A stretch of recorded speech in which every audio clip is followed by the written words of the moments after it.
Good morning, I'm Constable Tanya Vizentine, Media Relations Officer for the Vancouver Police. Tanya is T-A-N-I-A and Vizentine is V-I-S-I-N-T-I-N. Vancouver Police have responded to 3 stabbing calls in the last 24 hours that occurred in the downtown east side. As a result, 3 victims have been sent to hospital. Yesterday afternoon, around 1 p.m., officers responded to a call near Hastings and Main for a 20-year-old man who had been stabbed. The victim was taken to hospital and treated for non-life-threatening injuries. The suspect is still outstanding at this time. Then, several hours later, around 8 p.m., officers responded to a stabbing of a 34-year-old man that happened in the lane in the area of Carroll Street and East Cordova Street. The suspect in this file has not been located. And lastly, this morning, just before 6 a.m., a group of people attempted to rob another group near Gore and Hastings Street. This investigation is ongoing. There is no evidence to indicate that these files are related to one another. All 3 files are active and investigation is ongoing. Despite business closures and less people out during this pandemic, Vancouver police officers remain busy and continue to deal with violent people and dangerous situations. If anyone has any information pertaining to these 3 assaults, they are asked to call police. As I mentioned, all these files are under investigation, so I will try my best to answer any questions. We will start with questions in the room, and then we will move to the phone lines. Any questions? No? Okay. So for those on the phone, we ask now that you press *1 to get in the queue for questions. After we are done answering your questions, Sergeant Aaron Rode will be doing a release on something else. So if you would like to ask him questions, you can remain on the line and ask him questions.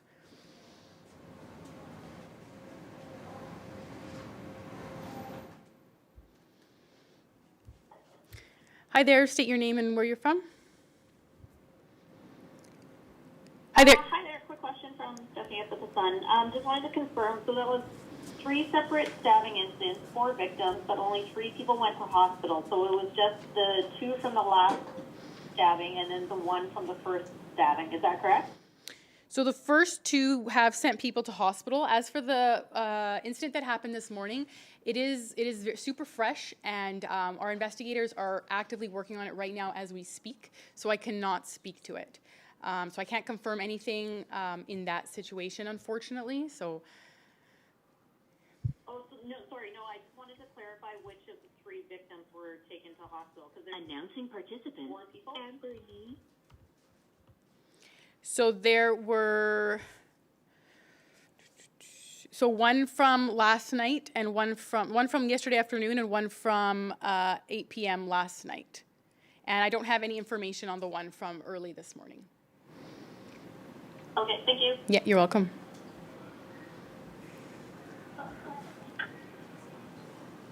Hi there, go ahead with your question. Oh, this is for Sergeant Rode later about the attack and racist attack. Okay, sure. If you just want to remain on the line, and he'll be able to answer those questions after.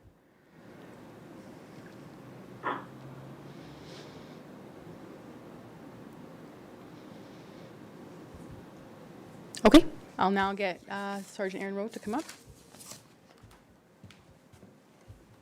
I'll just put the phone.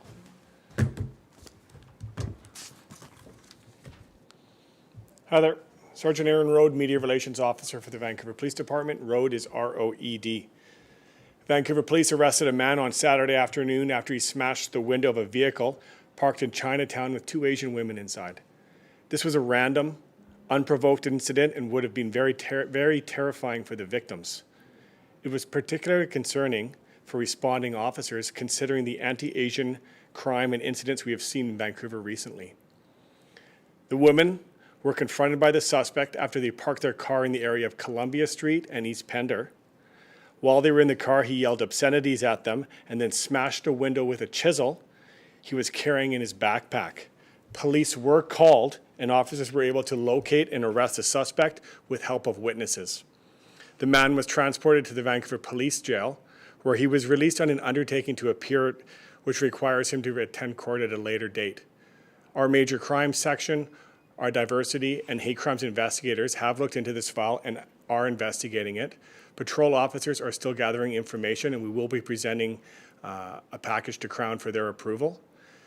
We're very concerned for the two female who were involved in this, and must have been a very serious and scary incident for them to go through. Luckily, neither of them were injured, and they are working with police on providing more information regarding this. We're treating every incident which might be a hate crime, and we are investigating this and taking these things very seriously. We are requesting, if anybody does have any information regarding hate crimes, they are the victim of a hate crime, to call the Vancouver Police so we can investigate.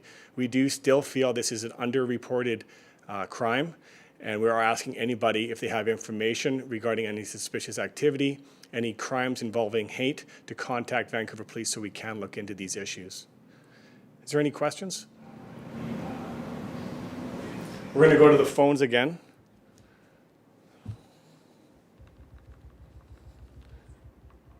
And if you don't mind hitting *1 one more time, that'll put you back in the queue and we can answer any questions that you might have. Can you go with your question, please, and who you are? Hi there. Yeah, hi, Sergeant Road. It's Ted Sharkey from Global TV News. And Hi, Ted. you can hear me here. Yeah, I can hear you. You got me there.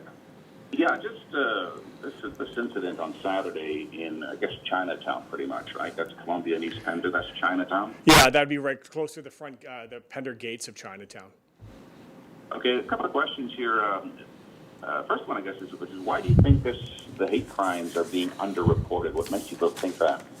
Well, we've seen such a rash, which we have been notifying the public and media over the past few weeks, of the increases in hate crimes compared to last year. So we do know these are happening, and with what is happening with the global pandemic, we believe that if this many reports that are coming in that are an increase from last year, we believe that there is more reports out there. So if you are a victim of this or know anybody who has been a victim, we're asking that you call the Vancouver Police so we can investigate it. Of course, we don't want to speculate on how many more might be happening, but we do believe that there is an issue out there and this needs to be dealt with. It's a very serious incident that nobody needs to go through. So if you are a victim or know anybody who is a victim, we are encouraging you to call us. And can I ask you, is there any video evidence of this happening? Because I know you guys installed a camera. Didn't you install one of those mobile poles with cameras somewhere around that area recently? We had installed one over a month and a half ago for the initial hate crime graffiti that we had seen at the Chinese Cultural Center, the Chinese Community Center.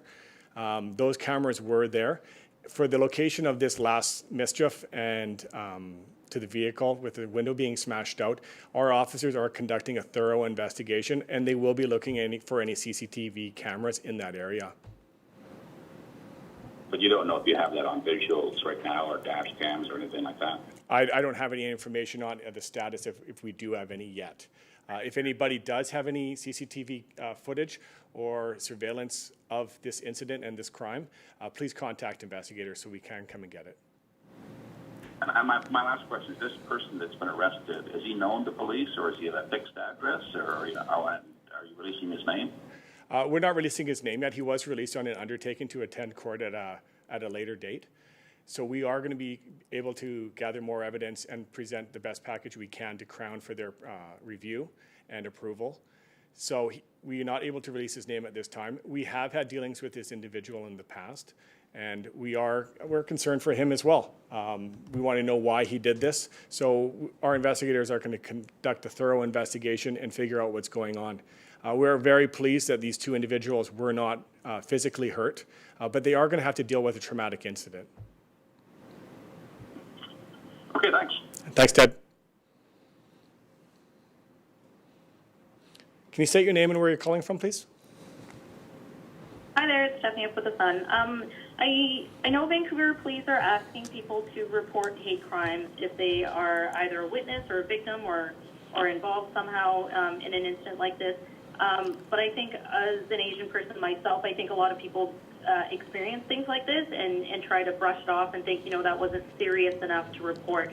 Can you tell us a little bit, or can you communicate to the public what type of incident you are wanting them to call in about? Or like even if someone experiences a comment or something like that. Like, how does this help?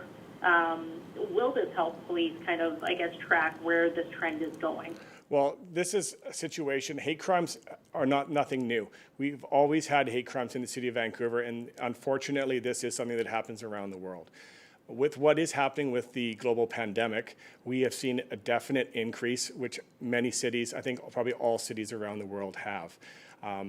Having to deal with this, there's not a level where anybody has to deal with a situation where hate crime is an issue. Race, gender, religion, sexual orientation. If you are a victim of any crime at any level and you feel that there is a public safety threat, we're encouraging you to call the Vancouver Police. You might be a victim and thinking that you can deal with this by yourself and just shrug it off as a situation that happens and you just have to deal with it. Vancouver Police take these matters very seriously, and you don't have to deal with it by yourself. That's why we're encouraging you to please call the police so we can investigate it. To put a ranking level on how serious these incidents are, we believe they're all serious. So allow us to look at it and to determine if we need to proceed, check on you to make sure that you're all right and that you don't have to deal with these situations by yourself. Tiffany, you there? Yeah, thank you so much. All right, thanks for calling. All right, that's all the callers we have for today, so thank you very much. You said there was somebody who called the incident in the police. Do you know if it was the victims that called or was it bystanders? I don't have information with me on who called. We do know we have a number of witnesses who were able to assist police in the investigation and did witness this event. For who exactly called 911, I don't have that information. Did you get several calls? I don't have that information, sorry. Thank you very much. Anything else around the city that you'd like to talk about? Appreciate that. Thanks for coming out.